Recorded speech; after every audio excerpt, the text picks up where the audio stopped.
Hello, everyone, and welcome to our second edition of the LinkedIn Live session with Global Talent Hub.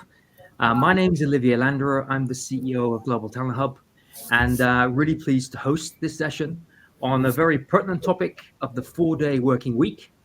I'm joined by some esteemed colleagues across Europe, actually, who obviously will debate the topic, and we've got some exciting questions, obviously, to go through as well. So what I'd like to do is just go through a quick introduction. I might start with you, Anne, as you're in my view, and it would be good to go across. So Anne, please introduce yourself. You all. I'm the regional director of the French-speaking part of Switzerland at von Rundstedt. Perfect. Thank you, Anne. Kimi. Good morning, everybody. My name is Kimi. I'm a director with Alexio in Paris. And I've been working for clients on the 4-day topic, and both for blue collar and white collar workers. Awesome. Thank you, Kimi. Julia. Yeah, hi. I'm Julia. I'm from von Rundstedt and located in Germany and responsible for our strategic product management for all our career coaching and workforce transformation services. Fantastic. Thank you, Julia. Alison. Hi everybody. My name's Alison Ainsworth. I'm an executive and a career coach working in the UK for 1080. I also have a particular interest in resilience coaching, and again, this is a topic quite close to my heart, as you can imagine. Thank you, Alison. And Clément. Hello, everybody. I'm Clément Baumgarten, and I'm consultant at Alexio, based in Paris, and I work with Kimi. Fantastic. Thank you, Clément. Great. So, hey, why don't we just get straight into the topic? So, I wanted to get you guys to sort of talk about the definition. What does a 4-day work week mean to you, and maybe your country? So, maybe if I fire that up, maybe I fire that to Anne. What do you see in Switzerland? Well, we see different ways to implement. For some companies, it's really reducing the number of days to 4. For some other companies, it's about reducing the number of hours per day. So it varies from one company to another one. But the ultimate objective of this 4 days week is not to touch salaries and to reduce or adapt the work and length. Okay, excellent. Okay, interesting, very interesting. So you're saying either compressing the hours, within the 4 days, or obviously reducing the hours, in the 4 days. But again, the topic around pay obviously is one other thing. Kimi, do you see a difference for the clients that you have in France? It all depends to whom you're talking to. If you're talking to management, it's really about compressing the activity of 5 days into 4. But if interestingly enough, if you listen to the unions, they will ask for 4 days of work paid 100% of the salaries. Obviously, there's a difference of perspective. But really, the way companies should look at it is how to deliver the activity of 5 days into 4. And it doesn't mean 4 days of work paid 100% of the salary, nor 4 days paid 80% of the salary. It's really about compressing work.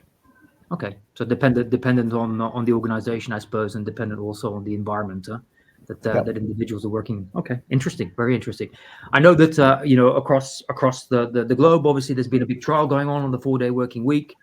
I think it was trialed really across 23 countries, where you get some varying results. And again, your definitions are quite standard in that sense, I think, coming through with it. Does anybody else have any other points in terms of definition that you feel, or are you guys all sort of on the same lines in the different countries?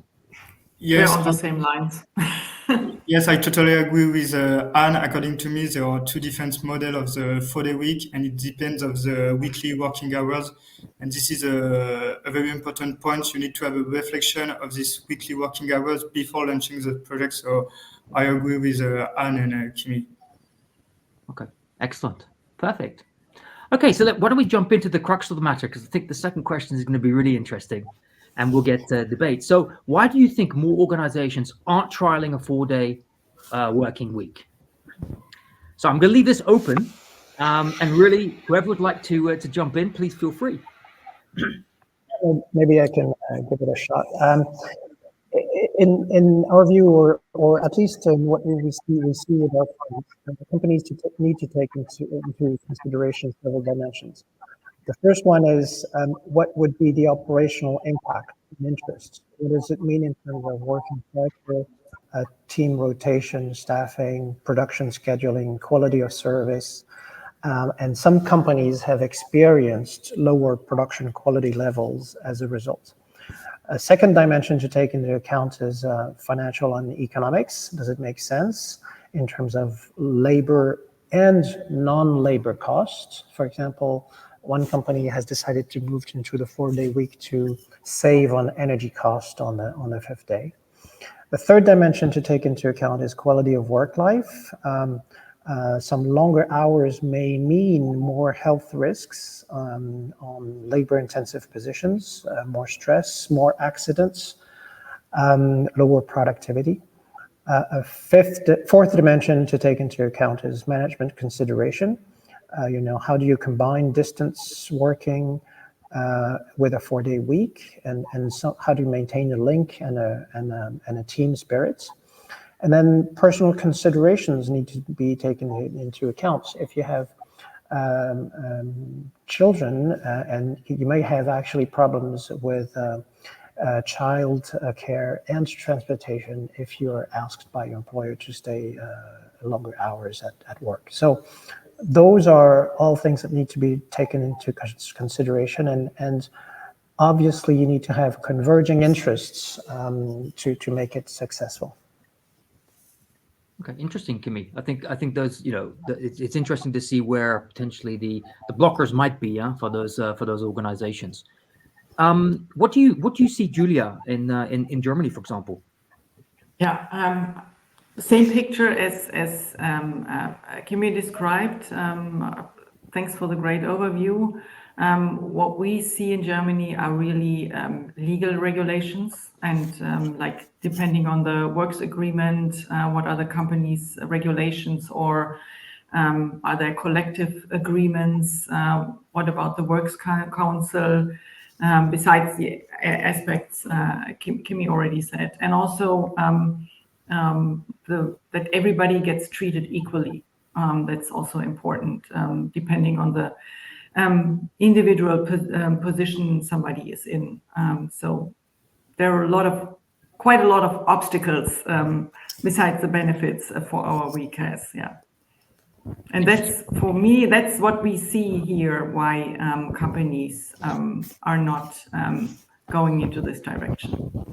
Okay, it's interesting because when you see those companies that have gone into the 4-day working week, you see a very high percentage, almost 90% of them, that actually keep it because it is beneficial. So it's an interesting concept that when you see these things not necessarily converging, that some companies are able to overcome those obstacles, I would say, in one shape or form, and others sort of have it as a roadblock upfront before they even trial. So that's also so interesting. What about the UK, Wilson? Yeah, interestingly, the UK has one of the longest working weeks in Europe, and potentially one of the least productive economies. When I started looking into the topic, that the trials were really interesting, and I'm coming from a little bit of the mental health perspective as well. And as you rightly said, the 90-something% of the people who took part in the trials wanted to continue with it. And one of the key reasons were things like lower rates of burnout and also reduction in time off and sickness. And if you think about the cost to the UK economy, in 2022, it was estimated by Centre for Health that there was a £300 billion cost in mental health, which is double the size of the NHS budget. So you have to think about how that factors into, giving people an extra day back, and therefore, shortening that week. So some of those statistics are really quite, quite scary, but also quite telling.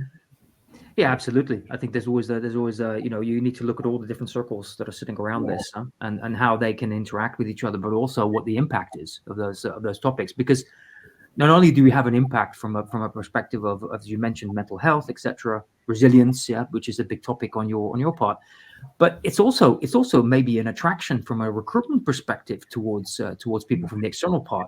How do you see that, and obviously from maybe Switzerland's perspective? I mean, it was very interesting to hear about France and Germany, who are highly regulated countries when it comes to labor law, where Switzerland is not. And there has been some initiatives at the country level that were rejected, but some individual companies are implementing it. And there's one reason here. If you take, for example, the tertiary sector with services companies, there are minimum legal requirements, and the minimum legal requirement is 42 hours per week and 11 hours rest between 2 days of working. So it's, if you want to stick to that minimum, which is highly compliant and legally defined by law, it's very hard for companies to implement then the 4 days week and to continue to respond to those two criteria, and in the same time to respond to protecting health and supporting people with work-life balance. So what we see are more initiatives that are made. For some it's for work-life balance reasons, for some it's for productivity or for retention, but we see that it's very hard to generate it. I mean, Switzerland is more than 99% of the companies are small and medium-sized companies with less than 250 employees. So it's very hard to have a common base for everyone. It wouldn't work for the economy. Okay, interesting. Very interesting. Very interesting to see that. Clément, any additional comments from you?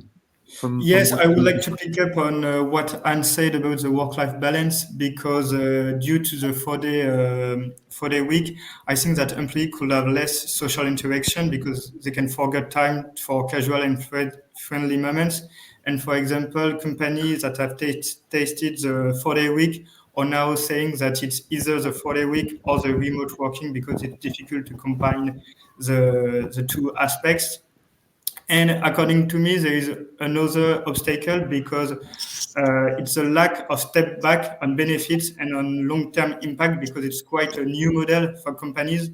So they are not sure of the potential outcome and benefits of this model. Okay, interesting, huh? It's an interesting concept, because on one hand you've got employees, you know, and 95% of employees who go through this want it and like it and enjoy it. But if you take a look at the sample population of the number of companies that have actually implemented, it's fairly small. So the sample size is still small, and I think there's still work to be done, I think, to really see how this can really fit. But maybe one additional remark. You were talking about brand image and employer branding. Yeah. It is true that some company, when they offer this possibility, they might attract some potential candidates, but it might also be a matter of segmentation. Some candidates will be attracted by the model, some will not. The youngsters or the seniors who don't have any kids, for example, might be attracted by that model because they obviously don't have the same kind of constraints. If you're working far away from work, you also might be attracted into the model, because then obviously you will spend less time commuting. So it might be attractive to some people and some others. And what we found was that when companies are offering the possibility to move into the 4-day week on a voluntary basis, it might be more attractive than if you impose it to people. Interesting. I would like to ask, based on what Kim said, is that it's not very attractive for all employees. I mean, we often talk about companies who are not really going forward, but also for employees, it increased the number of tasks. They need to know the task of the other one in the team because they need to compensate when somebody is not there. So what I was discussing with a company who said that actually the workload of people increased and the stress also increased because you need to be able to take and handle the task of somebody who is not there on that specific day and continue, and project do not stop. So in terms of organization, it can also put a lot of pressure on people. So that's the reason why we strongly believe that there's not one model for that really fits for all. So not one size fits all. Yeah, no, absolutely. I think I get that really from the discussion we just had overall. And I think that, again, I think it's these are all considerations to take into account when looking at this particular topic, and particularly for organizations that want to be more progressive. Yeah, there are different ways of adopting it, and I think that voluntary approach might be the first step in going in that direction. We see some countries obviously having that reduced time or allowing reduced time, taking contracts rather than working 100%, you work 80% or even 60% in some cases. And I think that already gives a certain level of flexibility, but not everywhere. So maybe something to consider. Shall we move on to the next question? Because I'm just mindful of time, as we have it's a big topic. 30 minutes is not a long time, but I think it would be good. So I think if you now flip it to the other side in terms of not the constraints, but more, how should organizations go about implementing a 4-day week? How do you see that? And from your perspective, what are the key triggers for an organization? Yeah. What we did for many of our clients was we started with a feasibility study. So in the feasibility study, we looked at economics, we looked at operations, organizations, quality of work life, and personal interests. We also analyzed the impacts. What would change in terms of work schedule, in terms of management, in terms of objective settings. Then the second stage, we defined a pilot with a scope and approach.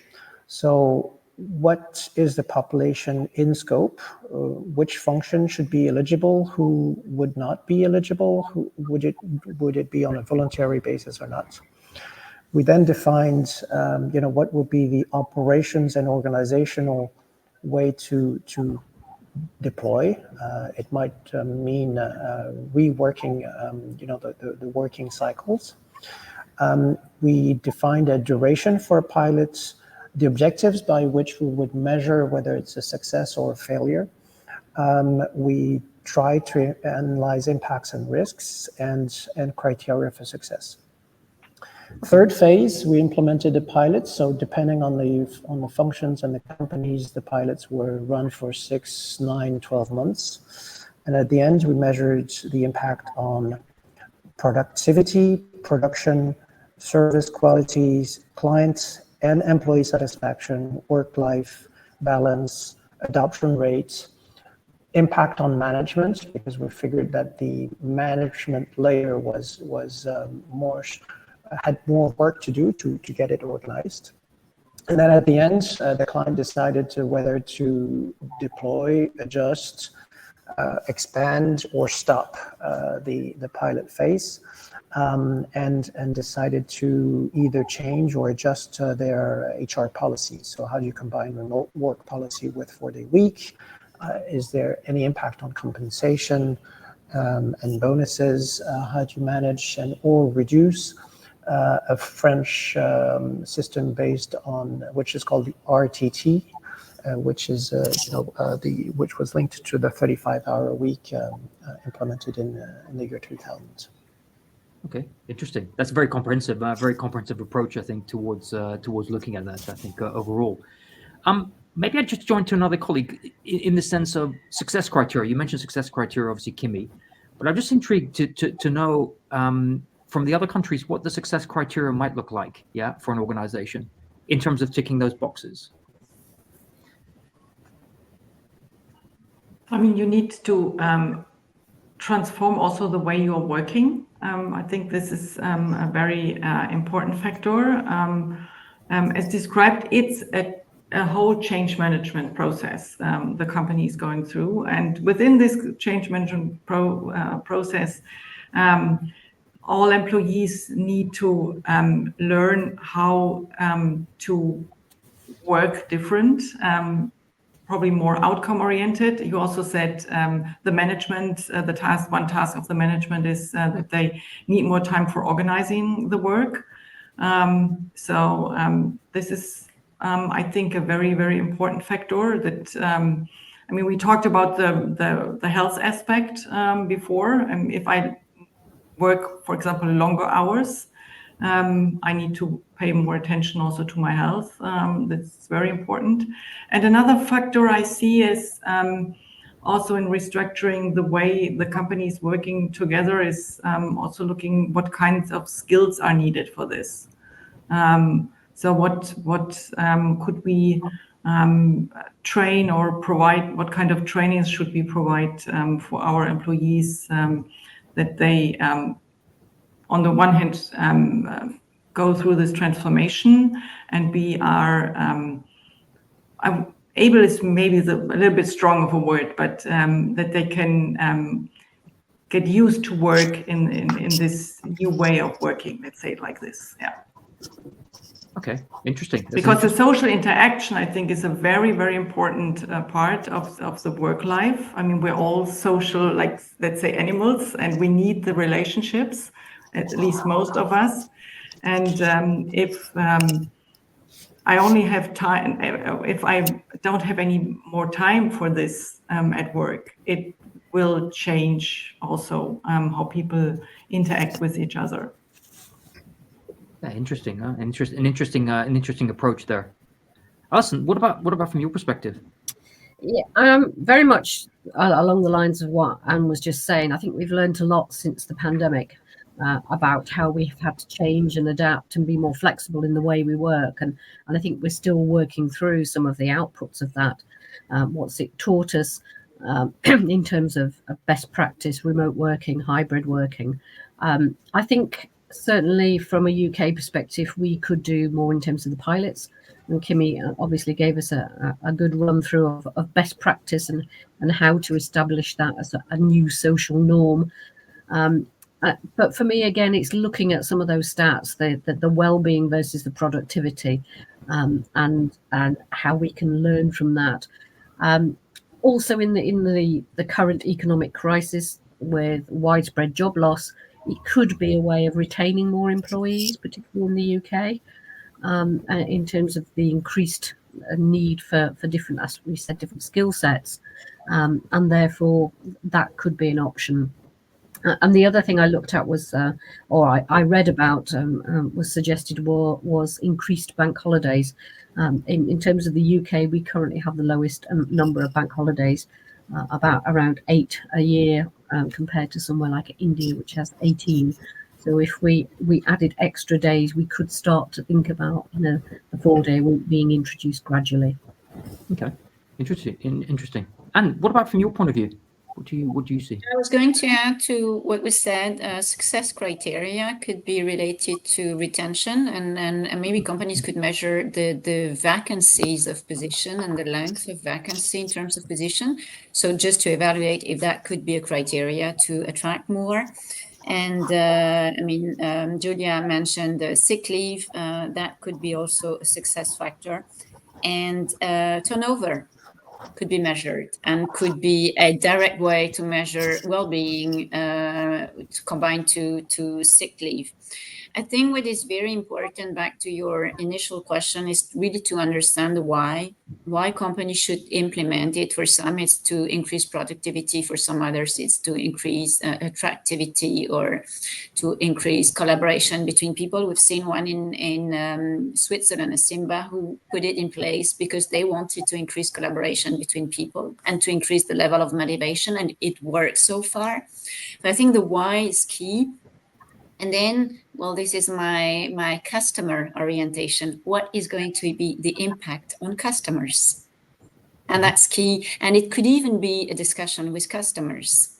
The way we could implement it, and does it make sense for them, and do they have it already? What we see at the moment in Switzerland is that companies are stepping back from home office, for example, and they regulate hugely the home office, and more will come in the next weeks. So it's really an issue at the moment, and it needs a lot of discussions.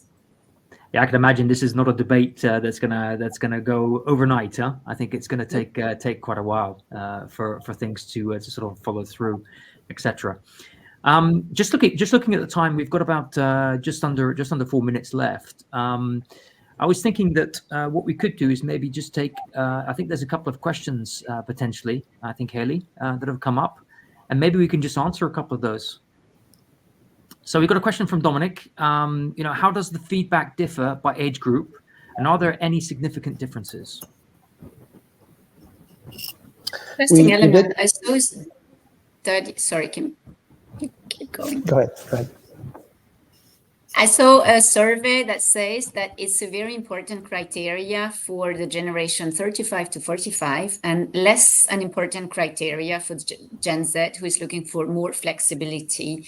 So from age, it really differs. Okay. Yeah, we saw the same difference of interest based on age. What one of our clients did was interesting. They gave the entire flexibility to their employees to decide from 1 week to the other whether they would work 4 or 5 days. So it was a highly flexible model, not a fixed model. And as long as the managers, because it was applied to managers, would achieve their objectives, quantitative objectives or client satisfaction objectives, they were free to decide whether they would work 4 days this week, 5 days the next, or vice versa. Yeah. So I thought that was an interesting model to test as well. Definitely very interesting. To test that. Absolutely. And I think it also depends on where you are in your life cycle. So if you have, like we already said, if you have kids, or you have care, you take care of your parents, or you want to study again or whatever, it really depends on where every individual stands. And I think it's a matter of age, but also of the life cycle. Yeah. No, absolutely. And I think that it's again coming back down to the element that one size doesn't fit all necessarily. So I think it's also one of those aspects of making sure that you're not excluding people, but at the same time you're not including people either. So it's how do you have that flexibility? So I think the model that you were mentioning, obviously, Kimmy, where there's a flexibility around it, might be a good approach for organizations. Great. Is there a last question that we can bring up? So I got one from Cedric. So does there seem to be a different preference for which day of the week the 5th newly free day is? I think Friday and Wednesday are top contenders, right?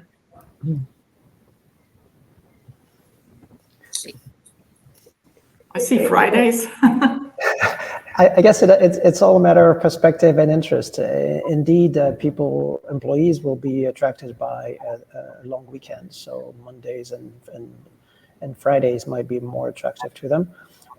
But this is where I think reality hits. If from the operations standpoint, you have nobody left in the office or in the plants to run the machines, you have a problem. And some clients decided, to have a free day, which would either be Tuesday, Wednesday, Thursday. But again, it's really a matter of organization and how do you combine, the team, the presence, the level of service and production that you need to have. Perfect. No, that's great. I see, Ali, a difference, and back to one of the questions, a difference between the Gen Z and the 35-45. Why? Because in the Gen Z, they want that each single day is going to be organized the way they want it and have their freedom, but it's day by day. And the 35-45 generation wants to work first and then have a day off where they can enjoy. So the way of combining both need the same, more time. for themselves. But the way to live it is completely different. Sure. So for Gen Z, it would not be the Friday or the Monday, but it would be being able to start at 10 and leave at 12 and do some sports until 3 and work at 10 in the evening, for example. So it's really a different way. A different way of working. Okay, I know we're at time, so we've gone a little bit over our sort of 30 minutes, but I just have to say thank you very much to my panel. Thank you for joining. Thank you for sharing your experiences, but also your expertise as well in this area. I want to thank everybody who's also joined the LinkedIn live session as well, and we hopefully will see you again at another one of our LinkedIn live sessions, which are coming very, very soon. So thank you to everybody, and hopefully see you soon again. See you. Thank you. Thanks. Bye. Bye. Bye. Bye.